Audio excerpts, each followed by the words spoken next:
Hello students, आपका मेरी रसायन विज्ञान की क्लास में स्वागत है। स्टूडेंट्स, आज हम समावयवता या आइसोमेरिज्म का अध्ययन करेंगे। समावयवता या आइसोमेरिज्म की खोज बर्जीलियस ने की थी। समावयवता की खोज सर्वप्रथम बर्जीलियस ने की थी। इसके बाद क्वेश्चन आता है कि समावयवता शब्द का अर्थ क्या होता है। समावयवता या आइसोमेरिज्म शब्द का निर्माण दो भागों से हुआ है। आइसो मीन सेम और merism mean part. Iso equals to same और मेरिज्म इक्वल्स टू पार्ट्स, अर्थात समान भाग। समान अवयव अर्थात जिसके अवयव समान हो या जिसके भाग समान होते हैं, समावयवता कहलाती है। क्वेश्चन आता है कि हम समावयवता को किस प्रकार से परिभाषित कर सकते हैं। तो समावयवता का अध्ययन करने से पहले हमें कुछ बेसिक है इसके बारे में जानकारी होना चाहिए। सबसे पहले होता है अणुसूत्र। अणुसूत्र वह सूत्र जो किसी अणु को व्यक्त करता है। सरल रूप से इसको हम इसी प्रकार से परिभाषित कर सकते हैं, जो किसी अणु को व्यक्त करता है या किसी अणु में उपस्थित तत्वों की संख्या को व्यक्त करता है। इसके बाद समावयवी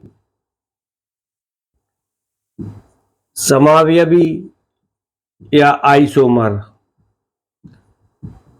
समावयवी या आइसोमर्स ये रासायनिक यौगिक होते हैं। समावयवी या आइसोमर्स ये रासायनिक यौगिक होते हैं और समावयवता यह एक प्रकार की घटना होती है। ये तीन चीजें हमें पता होना चाहिए। समावयवता एक प्रकार की घटना या फिनोमेना है जो सामान्यतः कार्बनिक यौगिकों में पाई जाती है और यह समावयवता कार्बनिक यौगिकों की अधिक संख्या के लिए भी उत्तरदायी है। यह कार्बनिक यौगिकों की अधिक संख्या के लिए भी उत्तरदायी होती है। तो अब क्वेश्चन आता है कि समावयवता क्या है। कार्बनिक यौगिकों की अधिक संख्या के लिए भी उत्तरदायी है। तो पूरा क्वेश्चन समावयवता क्या है।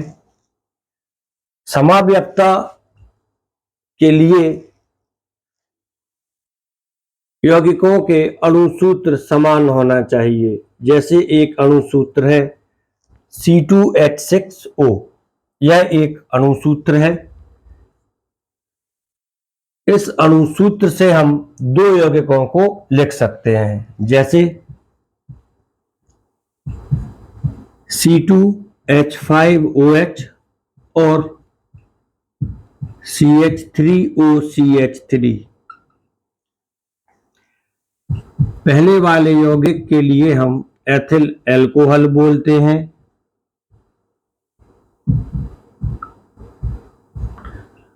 और दूसरे वाले यौगिक के लिए दो बार CH3 है, तो इसका ट्रिवियल सिस्टम या निरर्थक पद्धति में नाम दो के लिए डाई, CH3 के लिए मैथिल, ऑक्सीजन क्रियात्मक समूह है ईथर, इसका नाम डाईमेथिल ईथर होता है। तो यदि हम इसको ध्यान से देखें तो हमें समावयवता की परिभाषा समझ में आती है। दो कार्बन 5+1 6 हाइड्रोजन और 1 ऑक्सीजन। इसी प्रकार C2 3 और 3 6 सिंगल O।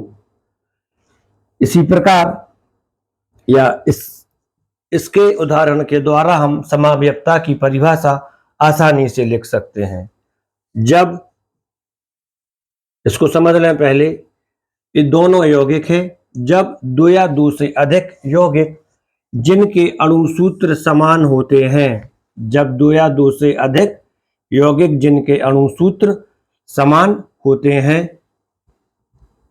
ये समावयवी कहलाते हैं। अर्थात एथिल अल्कोहल और डाईमेथिल ईथर समावयवी हैं और इस घटना को समावयवता कहते हैं। इस घटना को समावयवता कहते हैं। जब दो या दो से अधिक यौगिक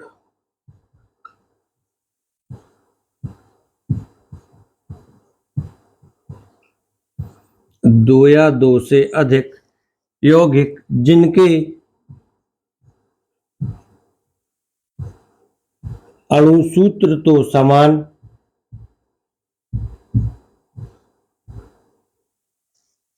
जिनके अणु सूत्र तो समान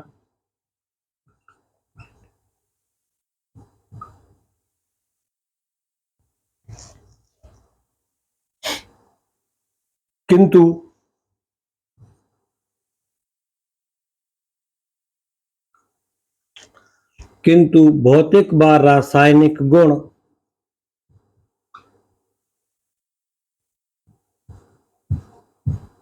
अलग अलग होते हैं। हम जानते हैं कि ये दोनों यौगिक अलग अलग हैं, एथिल अल्कोहल और डाईमेथिल ईथर। तब इनके भौतिक और रासायनिक गुण अलग अलग होंगे, किंतु भौतिक व रासायनिक गुण अलग अलग होते हैं।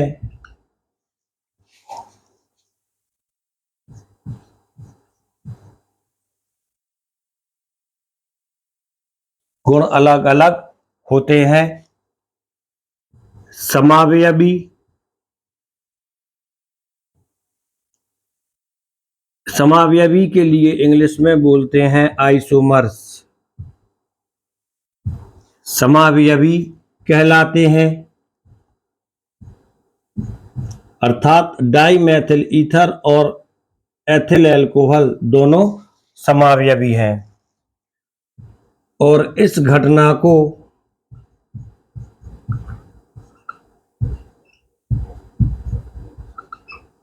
समावयवता कहते हैं।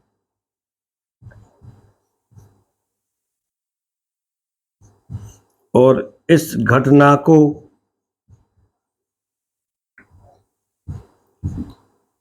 समावयवता कहते हैं। समावयवता का जो एग्जाम्पल है, यह एक सामान्य सा एग्जाम्पल है। इसी एग्जाम्पल के द्वारा हम समावयवता को आसानी से समझ सकते हैं। इसके बाद क्वेश्चन आता है कि समावयवता कितने प्रकार की होती है।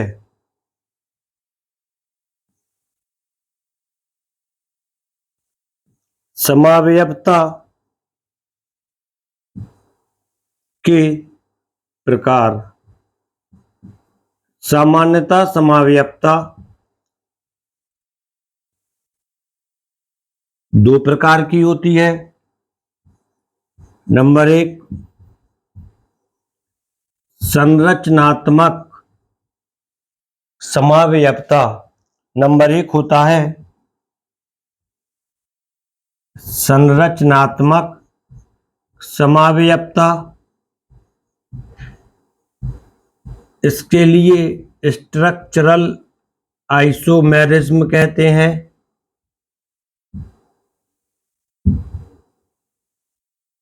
नंबर दूसरा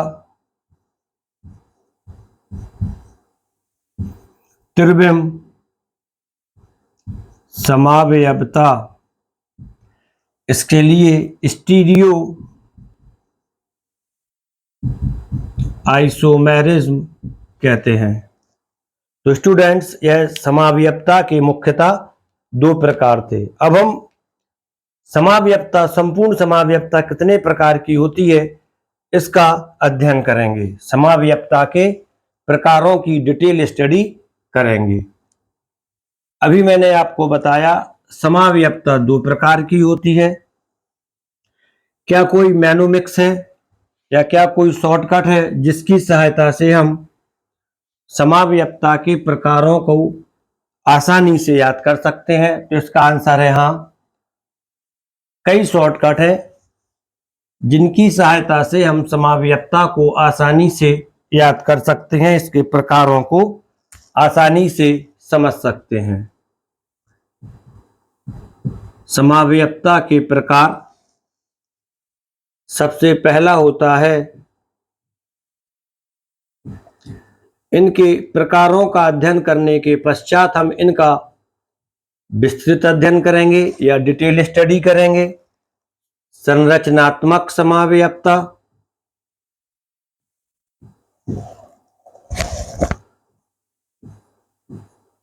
दूसरा होता है त्रिविम समावयवता। त्रिविम समावयवता,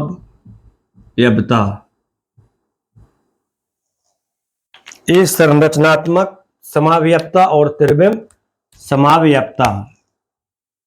समावयवता के ये दो प्रकार थे। संरचनात्मक, इसके लिए बोलते हैं स्ट्रक्चरल, और त्रिविम इसके लिए बोलते हैं स्टीरियो। इसके लिए जो मैनोमिक्स है वह होता है SS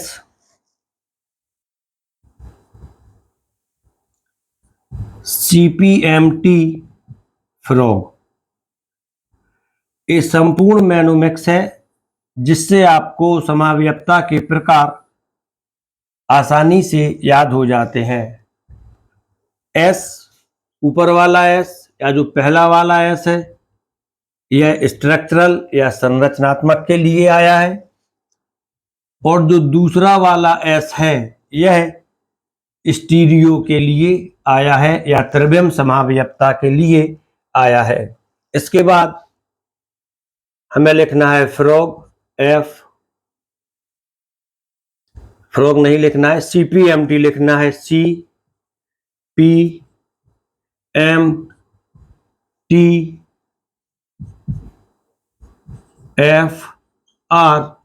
FROG।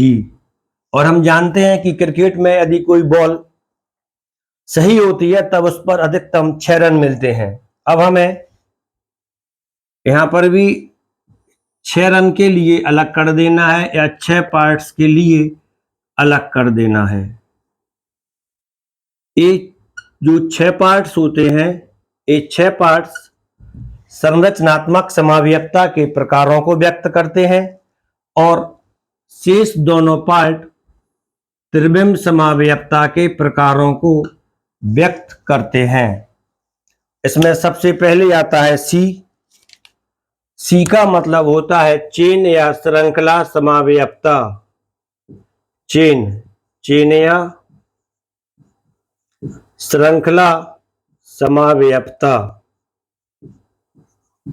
इसके बाद दूसरा आता है P का मतलब होता है पोजीशन या स्थिति समावयवता। इसके बाद तीसरा आता है M का मतलब होता है मेटामेरिज्म या मध्यावयवता। M एम का मतलब होता है मेटा मैरिज्म या मध्यावयवता। इसके बाद आता है टी। टी का मतलब होता है टोटोमेरिज्म या चलावयवता।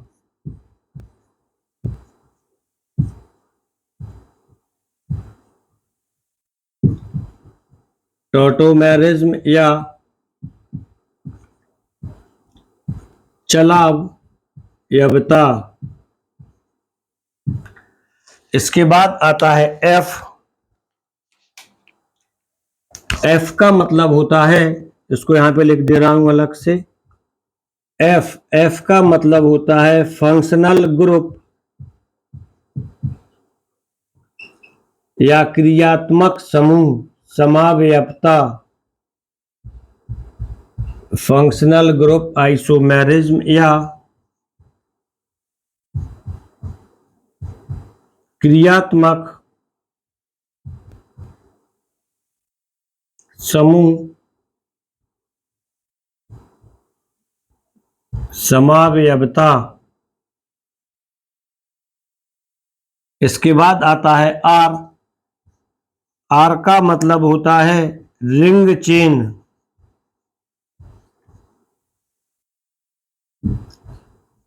रिंग चेन आइसो मैरिज्म या चक्रीय श्रृंखला समावयवता। रिंग का मतलब होता है चक्रीय या चक्रीय श्रृंखला समावयवता या चक्रीय श्रृंखला समावयवता। ये 6 प्रकार की समावयवताएं संरचनात्मक समावयवता के अंतर्गत आती हैं। इसके बाद आता है ओ। ओ का मतलब होता है ओ और जी। इस ओ का मतलब होता है ऑप्टिकल या प्रकाशिक समावयवता।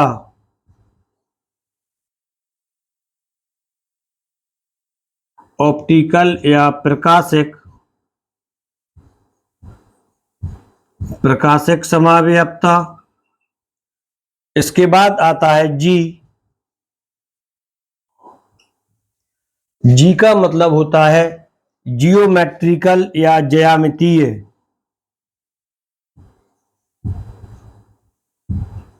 जी का मतलब होता है जियोमेट्रिकल या आप लोग लाते भी हैं ज्यामितीय बॉक्स या ज्योमेट्री बॉक्स, वहीं से ये नाम आया है ज्योमेट्री या ज्यामितीय समावयवता। तो स्टूडेंट्स, अभी आपने समावयवता कितने प्रकार की होती है इसका स्टडी कर ली है। समावयवता के लिए जो मैनोमिक्स होता है वह होता है SSCPMT फ्रॉग। पहली बार का जो एस होता है स्ट्रक्चरल आइसोमेरिज्म है, दूसरी बार का एस स्टीरियो आइसोमेरिज्म, सी का मतलब चेन आइसोमेरिज्म, पी का मतलब पोजीशन आइसोमेरिज्म, एम का मतलब मेटामेरिज्म, टी का मतलब टोटोमेरिज्म। इसी प्रकार से सारी समावयवताओं के नाम लिखे हैं। अब इसके पश्चात हम संरचनात्मक समावयवता क्या होती है इसका अध्ययन करेंगे। संरचनात्मक समावयवता या स्ट्रक्चरल आइसोमेरिज्म। तो स्टूडेंट्स, इसमें हमें ध्यान रखना है कि अधिकांश समावयवताओं के नाम या उनका जो प्रकार होता है कि इसमें परिवर्तन कहां पर होता है उनके नामों में ही छिपा रहता है। जैसे स्ट्रक्चरल या संरचना, तो हम जानते हैं कि समावयवता के लिए पहली शर्त होती है अणुसूत्र का समान होना। इसे हम लिख सकते हैं जब दो या दो से अधिक यौगिक संरचनात्मक समावयवता का हमें अध्ययन करना है। पहले इसकी हेडिंग लिख लें जिससे कंफ्यूजन की स्थिति नहीं बने कि क्या शुरू हो गया।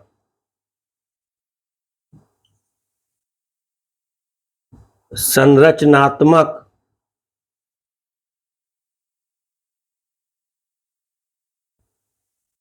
समावयवता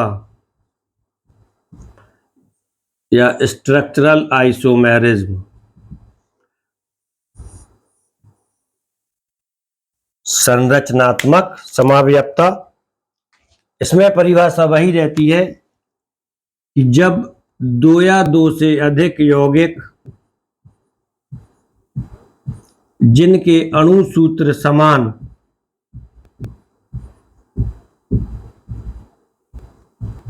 दो या दो से अधिक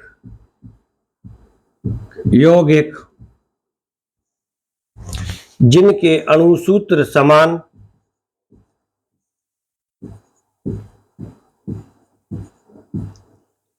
किंतु संरचना आया है, तो अंतर कहां पर होना चाहिए, संरचना में या स्ट्रक्चर में। और संरचना से मतलब होता है कि कार्बन परमाणुओं के जुड़ने का क्रम भी इसको हम बोल सकते हैं, क्रियात्मक समूह का भी अंतर इसमें हो सकता है। तो हम इसके लिए लिखेंगे जिनके अणु सूत्र समान किंतु संरचना स्ट्रक्चरल है, संरचनात्मक है, तो इसमें संरचना अलग रहेगी। संरचना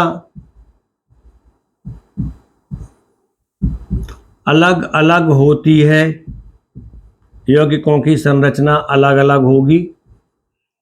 ये यौगिक संरचना समावयवी कहलाते हैं। संरचना समावयवी या स्ट्रक्चरल आइसोमर्स,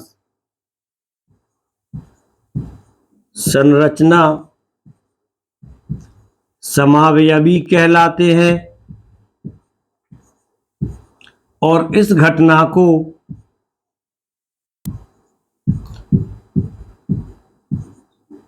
संरचना समावयवता कहते हैं।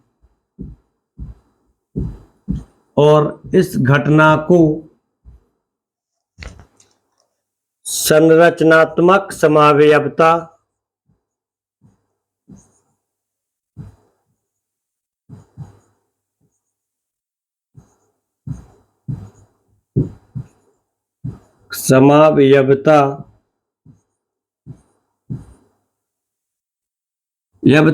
कहते हैं। यह समावयवता 6 प्रकार की होती है। इसके बारे में मैं आपको बता चुका हूं। सबसे पहली समावयवता है नंबर 1, चेन या श्रृंखला समावयवता। क्वेश्चन आता है, चेन या श्रृंखला समावयवता किसे कहते हैं। इसके लिए मैंने आपको पहले ही बता दिया है, जो इसका नाम होता है अंतर भी वहीं पर होता है। जैसे इसका नाम है श्रृंखला समावयवता, तो उसमें अंतर आता है कार्बन परमाणुओं की श्रृंखला में, अर्थात कार्बन परमाणुओं के जुड़ने के क्रम में। हम जानते हैं कि श्रृंखलाएं 3 प्रकार की होती हैं, खुली श्रृंखला, शाखित श्रृंखला और बंद श्रृंखला। तो यदि कोई यौगिक है या कई यौगिक हैं जिनके अणु सूत्र समान है किंतु उनमें अलग अलग प्रकार की श्रृंखलाएं पाई जा रही हैं, तब ऐसे यौगिकों में श्रृंखला समावयवता होती है। इसकी यदि हम परिभाषा देखें तो परिभाषा भी यही रहेगी, जब दो या दो से अधिक यौगिक जिनके अणु सूत्र समान किंतु, जहां पर जो हमने अंडरलाइन किया है संरचना, इस अंडरलाइन की जगह पर हमें लिखना है किंतु कार्बन परमाणु की श्रृंखला या कार्बन परमाणुओं के जुड़ने का क्रम किंतु कार्बन परमाणु की श्रृंखला संरचना की जगह पर हमें ए लिख देना है। कार्बन परमाणुओं की श्रृंखला अलग अलग होती है। यहां पर लिखा है संरचना समावयवी, इसको नाम दे दिया ए। ए पर लिखना है आपको ए, इसको नाम दे दिया बी, जो दूसरी बार अंडरलाइन किया है। इस पर आपको लिखना है संरचना नहीं, श्रृंखला। यहां पर आपको लिखना है श्रृंखला, समावयवी लिखा हुआ है। बी में सिर्फ आएगा संरचना। यहां पर आपको लिखना है श्रृंखला समावयवी कहलाते हैं। और इस घटना को जहां पर लिखा है संरचनात्मक, आपको लिखना है सी, और सी है पुनः श्रृंखला। तो आपकी परिभाषा जब आप ये थोड़ा सा परिवर्तन करते हैं, श्रृंखला समावयवता की परिभाषा हो जाती है। इस परिभाषा को मैं एक बार आपको पुनः पढ़ के बता दे रहा हूं। जब दो या दो से अधिक यौगिक जिनके अणु सूत्र समान किंतु कार्बन परमाणुओं की श्रृंखला अलग अलग होती है।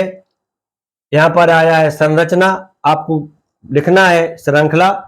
संरचना अलग करना है, श्रृंखला ऐड करना है। श्रृंखला समावयवी कहलाते हैं। और इस घटना को सी संरचनात्मक लिखा है, आपको लिखना है श्रृंखला।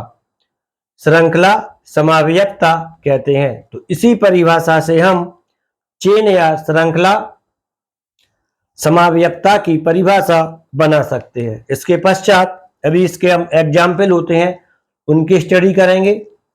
इसके पश्चात हम एक दूसरी समावयवता है स्थिति समावयवता, इसका भी अध्ययन यहीं पर कर लें या इसकी परिभाषा भी यहीं पर समझ लें, फिर हम इनके एग्जाम्पल्स की स्टडी कर लेंगे। यहां पर पुनः हम ए, बी और सी का प्रयोग करेंगे। यहां पर दिया है किंतु ए की जगह पर आपको लिखना है प्रतिस्थापी या क्रियात्मक समूह की स्थिति। प्रतिस्थापी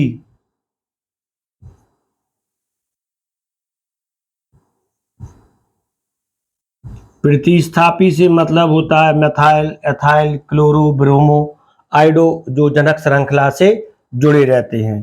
प्रतिस्थापी या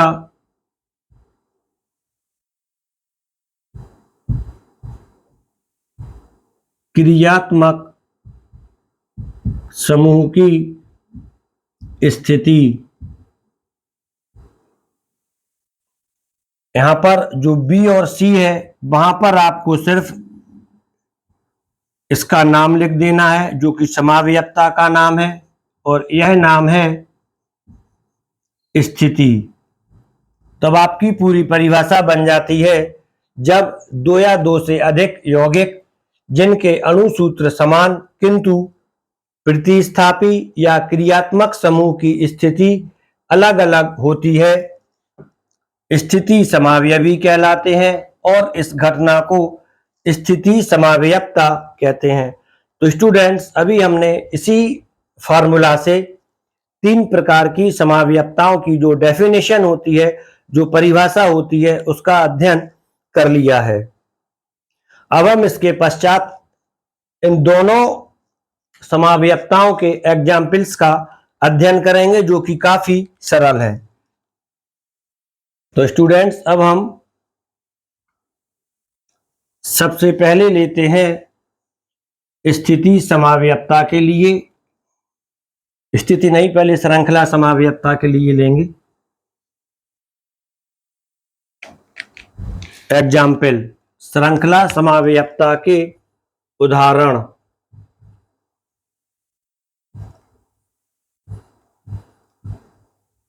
श्रृंखला समावयवता के उदाहरण। श्रृंखला समावयवता मुख्यतः एल्केन के द्वारा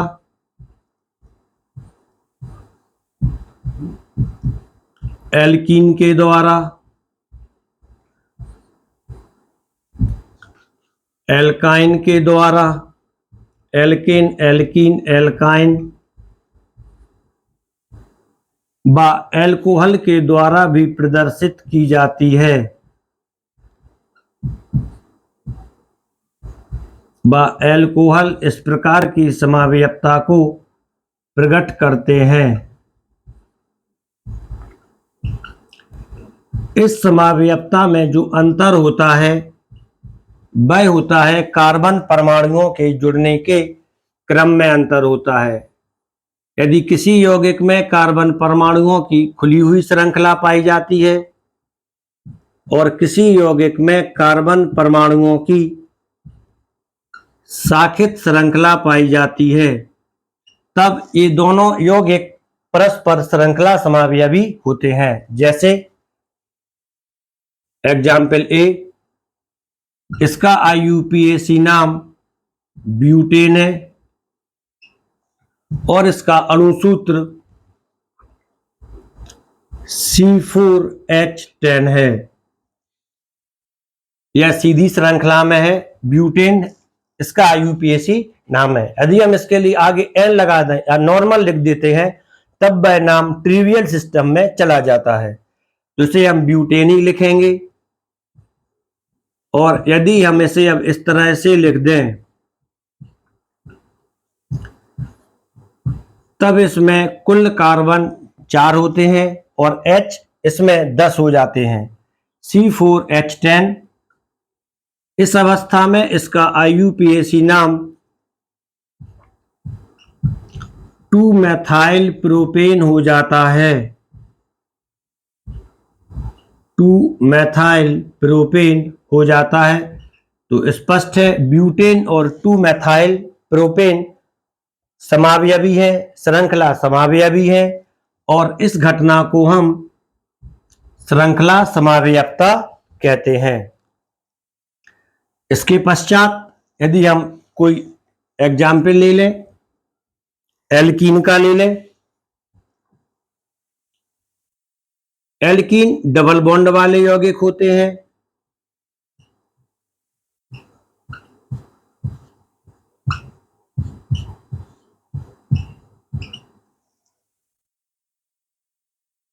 इसका IUPAC नाम होता है, नंबरिंग कर दें इसको, 1-ब्यूटीन। अणुसूत्र इसका आ रहा है C4H8। यदि हम इसके कार्बन परमाणुओं के जुड़ने के क्रम में परिवर्तन करते हैं तब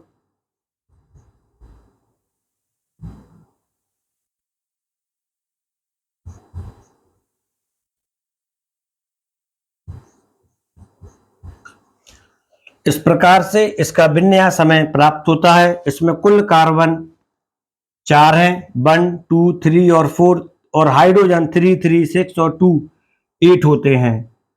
और इसका IUPAC नेम यदि हम लिखते हैं तब इसका IUPAC नेम हमें 2-मेथाइल 1-प्रोपीन प्राप्त होता है।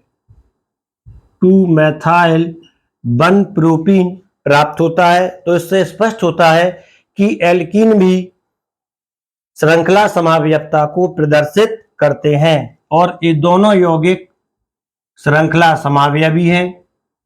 इसी प्रकार एल्काइन भी इस प्रकार की समावयवता को प्रदर्शित करते हैं और एल्कोहल भी इस प्रकार की समावयवता को प्रदर्शित करते हैं। यहाँ पर यदि हम एक हाइड्रोजन कम कर दें और एक हाइड्रोजन कम कर दें यहाँ पर और ट्रिपल बॉन्ड लगा दें तब हमें एल्काइन का एग्जाम्पल प्राप्त हो जाता है। इसके पश्चात तीसरा एग्जाम्पल है एल्कोहल। तो क्या एल्कोहल श्रृंखला समावयवता प्रदर्शित करते हैं? इसका भी आंसर है यस, एल्कोहल भी श्रृंखला समावयवता प्रदर्शित करते हैं।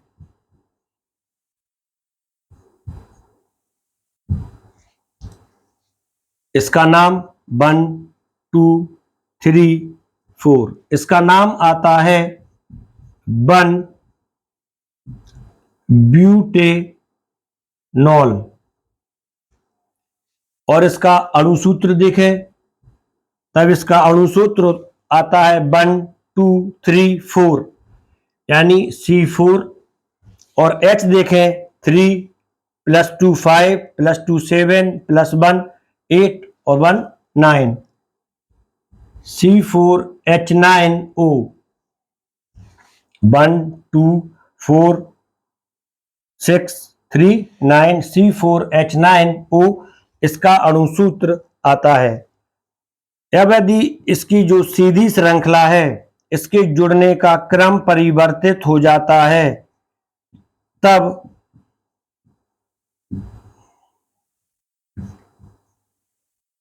वन टू थ्री फोर 3 3 6 7 8 और 9 हमें ये वाला कंपाउंड प्राप्त होता है। और इसका IUPAC सिस्टम में नाम होता है 2-methyl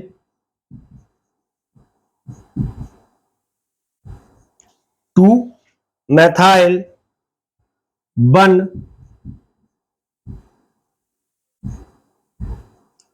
प्रोपेनल। तो स्पष्ट है ये दोनों यौगिक भी श्रृंखला समावयवी है और श्रृंखला समावयवता प्रदर्शित करते हैं।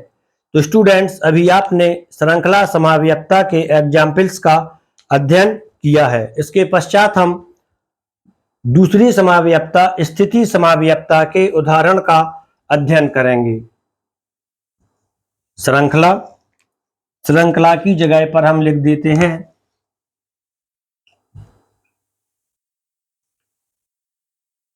स्थिति समावयवता के उदाहरण। स्थिति का मतलब होता है पोजीशन, और हम जानते हैं कि किसी भी कार्बनिक यौगिक में हम क्रियात्मक समूह या प्रतिस्थापी की स्थिति लोकेंट के द्वारा व्यक्त करते हैं। मुख्यतः एल्कीन, एल्काइन व एल्कोहल स्थिति समावयवता को प्रदर्शित करते हैं। इसका एग्जाम्पल सबसे पहले एल्कीन में ले लेते हैं हम CH3 CH2 CH double bond CH2। इसका नाम होता है 1 2 3 4। इसका IUPAC नाम आता है 1 ब्यूटीन। कैसे आता है इसकी स्टडी हम IUPAC सिस्टम में कर चुके हैं। और यदि इसमें हम डबल बॉन्ड की पोजीशन चेंज कर दें तब यह इस प्रकार से हो जाता है, और इस अवस्था में इसका IUPAC नाम 2 ब्यूटीन हो जाता है। और इन दोनों का अणुसूत्र चूंकि एल्कीन है CnH2n के अनुसार C4H8 होगा। 1 ब्यूटीन और 2 ब्यूटीन। तो यहां पर हम जो स्थिति समावयवता है, स्थिति समावयवता के IUPAC नामों में सिर्फ लोकेंट का अंतर होता है। इसमें सिर्फ IUPAC नाम समान रहेगा और सिर्फ लोकेंट का अंतर होता है। इसकी सहायता से आप स्थिति समावयवी को आसानी से पहचान जाते हैं यदि आपको नाम समान दिखाई देता है और लोकेंट अलग अलग दिखाई देता है। इसी प्रकार यदि हम एक दूसरा एग्जाम्पल ले लें